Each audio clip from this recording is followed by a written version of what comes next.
Welcome back everybody to yet another video about the bishop d7 variation. If you've been watching my videos in the chronological order, you probably heard me say that in the previous video that was going to be the last one covering this variation. That was not right. I actually forgot about a variation that is indeed not so popular. That's maybe why I forgot about it, but something that we should know about, and it's the move knight takes d7.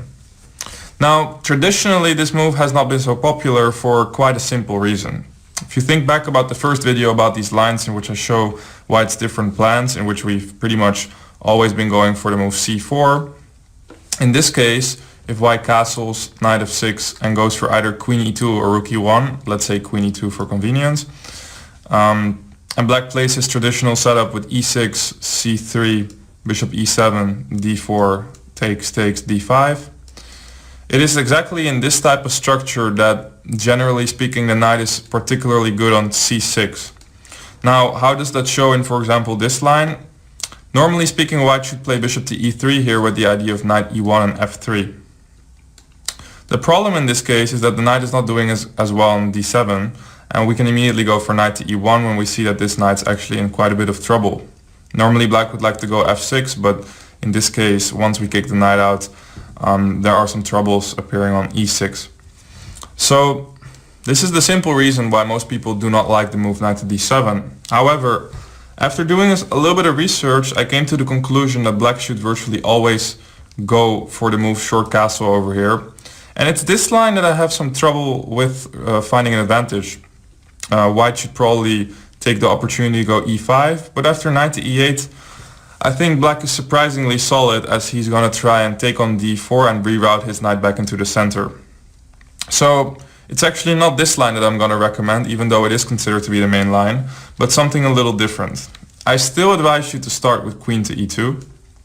So in the following position we castle knight f6, queen e2. And now black will probably go e6, thinking that we will go back with c3 into the previously mentioned line. But here I advise you to go d4. Now d4 might strike you as a slightly odd move. We're looking to play some sort of open Sicilian position, whereas we actually gave black a tempo. We've been exchanging the bishop and he managed to recapture on d7, thereby activating his knight. But it should not come to your, it should not be a surprise to you at this point that my main idea here is to go c4 once again. And this is actually surprisingly hard for black to stop. The main line over here is probably bishop to e7, even though there are not that many games right now. But the move knight to c5 would probably serve the purpose of at least temporarily taking out the idea of c4, as we have to defend our pawn. And of course, if we have to play knight c3, now probably black is quite happy with his version of the open Sicilian, whereas knight d2 is just a slightly awkward looking move in this position. We do not really like to have the knight here in our Maroczy structure, where it will later on just look at these pawns and it's not particularly active. And perhaps even more importantly, does not play a very good role defending against the d5 and the b5 break in the future. So we are virtually forced to go f3 here, which once again doesn't look very nice, but I do not think that black can really stop us from playing c4 and reach the sort of harmonic setup that we're aiming for. Black could try to go d5 over here, but after rook to d1 it seems to me that he's in trouble. First of all, we're threatening to take on d5, and there will be some sort of trick with the rook hitting on the queen. So if black decides to go queen to b6, for example, we take, knight takes, and now we play c4. And as you can see, we're going to play knight to c3 and bishop e3, and I think we have a very good position over here. So after this little clever idea of d4 and black is not able to stop c4, black should probably just accept the fact that he's going to play a position quite similar to the previous videos that we've seen. Now, once again, I want to stress out that the type of position we're seeing here is one that just takes some practice. It takes a little bit of getting used to for both sides.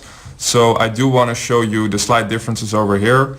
I know it looks a lot like the previous video, but I still think there's a couple of ideas that I would like to either mention again, or simply show the difference with having the queen on e2 at such an early stage in the game and black's knight being on d7 rather than c6. So I think castle should be the main line over here, but also queen to a5 was played here in the past. Knight to c3 would be my recommendation. The clever thing about queen a5 could be that, for now at least, black is virtually forcing us to go knight to c3 and not b3 first, because after b3, queen e5, we would be dropping a pawn. So knight to c3 it is. And now we can see that we will actually have a hard time putting our bishop to b2. So we've got to go with bishop to e3. Now the typical move a6 seems logical to me. And black might hope to attack the c-pawn, for example by knight e5, and then play b5, using the fact that this knight is hanging. So over here rook to c1 is a necessary move, so at least we can go b3. If knight e5 in this case, I think we can go with b3. And most of the time, please don't quote me on this, but I believe the idea is that over here bishop to d2 should be working. And I think it does here, bishop to d2. So instead, black should probably castle. We'll play b3. And let's say rook to e8, rook d1. And we get into this type of position. Knight to e5, perhaps looking to go with knight g4 in some cases, but also, again, there might be cases in which black can go b5. I like the move h3 over here. We haven't committed to f3 yet, and it's not really a necessary move. In fact, I think that after f3 now d5 might be strong, and we will not retain our advantage. So h3 is a little bit more clever over here, as it already introduces the idea of f4. So already here you see once again we got to adjust a little bit to black's setup, to black's play, and as I sort of pointed out in the previous videos, it's very often the case that even in those structures where we do play f3, sooner or later, most of the time, white should think about going h3, f4, or just f4 by itself in order to gain even more space. So in this case, we skip that stage and we immediately aim for the f4 move. Now, once again, if b5 over here, there are stakes, rook takes c3, bishop to d2. Here the line is slightly more complicated because black can take on e4, but it turns out that also this variation is not working. Obviously black would be happy to go for some position in which he can get the two rooks. Rook takes c1 and rook takes d1 check looks very nice for black. But we will take on c3 instead and use the fact that this knight is now pinned for many moves to come. And after rook c8, b takes a6, black is probably not able to stop us from, for example, a7, a8 and defend the knight at once. So this is a very good position for white. But once again, it's important that we are sure that black cannot go for b5 or d5. d5 in this position is covered by f4 and probably e5 on the next move. And as we can see, there's no knight g4 to even really be concerned about. So once again, we've got those two moves covered. That means that at least for the moment, we probably have a slight advantage. Now here we see another maneuver on black's part that I wanted to point out, which is the move bishop to d8. And this can be quite a clever maneuver. Sometimes the bishop can be active on b6, but also for those who are a bit more familiar with the hedgehog, sometimes it makes sense to actually maneuver the bishop to c7, potentially even b8, where it stands a little bit less in the way of, for example, the rook that could become very active if black manages to play d5. Here another perhaps slightly surprising move. f4 would be very decent over here. I think there's nothing wrong with the move, but when the bishop does leave its post on e7, I think it's a nice moment to introduce this idea of knight to f3, which may not look that natural, but we're directly hitting the pawn on d6, and also we would be happy to cause a double pawn with knight takes e5, d takes e5. Now, I think taking on f3, queen takes f3 is possible. b5 here, once again, we have some clever tactics working for us. After the move c5, d takes c5, e5, we see that the knight is in a lot of trouble, and white actually gets a big advantage over here. For example, knight d5 takes, rook takes, and the c-pawn will also fall, and we will have some ideas against black's king. Whereas a more passive move like bishop to c7 will simply take out the idea of ever playing the move b5 altogether for the moment. And I do think that at this point something like bishop to f4 is probably a good way to continue. Bishop f4, maybe even bishop to g5. But once again, we have the typical scenario in which there are two light pieces, we had pressure against d6, and no real weaknesses whilst we're controlling black's pawn breaks. So let's come back to the initial position where Black in this case decided to go for queen a5, and imagine that he does not go for this move, but instead makes the more logical move, short castle. Now we go knight to c3.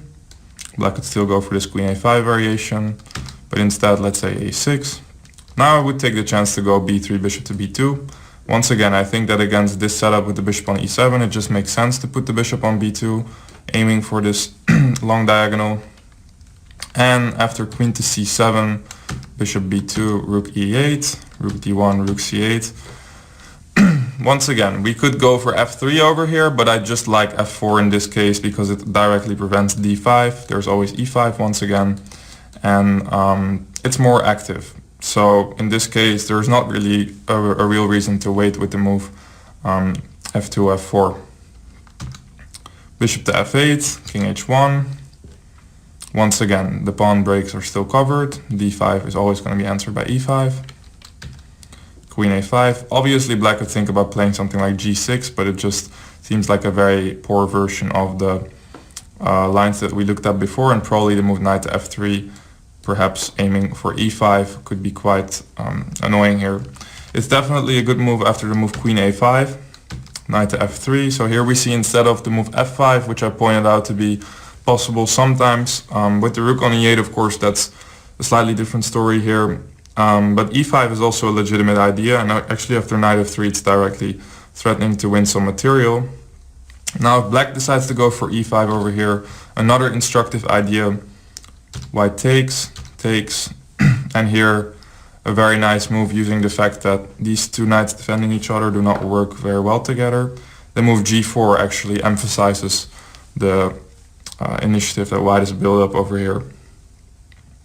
After g4, h6, white would go g5, takes, and probably swing over the rook with what looks to me like nearly a winning position, as at some point I do think that some heavy pieces will be able to do a lot of damage on the h file. Also knight to d5 at some point is going to be added to the attack. Rook cd8 was played instead in one of the games, and after g5, knight h5, knight d5, white had a very pleasant advantage just with a dominating position. His knight is very well placed on d5, and perhaps also already introducing some tricks against the knight on h5 over here. So this was a very nice way, and white played very well in this game and went on to win. Once again, it's a slight detail.